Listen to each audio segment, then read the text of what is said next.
Voici America Yamilet Sanchez, 21 ans, et Adal Jair Marcos, 22 ans. Ils sont les deux marins morts dans cette collision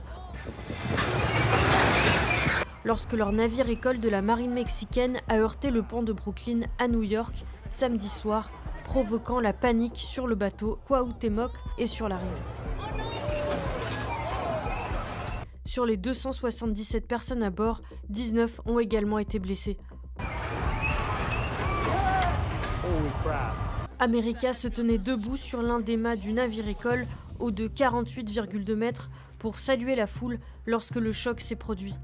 Elle est morte de ses blessures à l'hôpital. Quelques heures avant l'accident, la jeune femme avait posté cette photo sur Facebook. Elle pose tout sourire devant le navire que l'on voit en arrière-plan.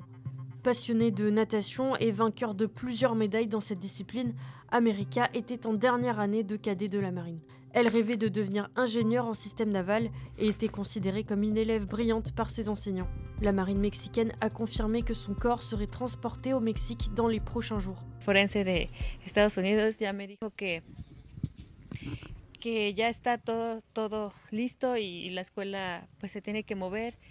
Y eso es lo que estoy esperando. Adal Jair Marcos est la deuxième victime à avoir été identifiée. Passionné par le service naval, il était en mer depuis 9 mois. De nombreux amis du jeune homme lui ont rendu hommage sur les réseaux sociaux. Plus qu'un ami, un frère. Je garderai les bons moments et la grande amitié que nous avons eue.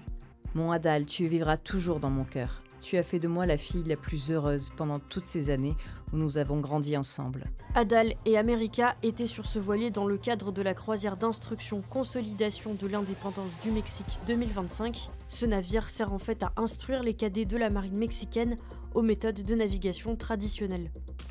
Le voilier a par ailleurs participé à quasiment toutes les armadas de Rouen. Partie le 6 avril d'Acapulco, la croisière prévoyait au total de jeter l'ancre dans 22 ports de 15 pays différents. Au moment de l'accident, le bateau devait quitter New York pour se diriger vers l'Islande. Selon les premiers éléments, le navire a perdu de la puissance alors que le capitaine le manœuvrait, le forçant à se diriger vers l'extrémité du pont.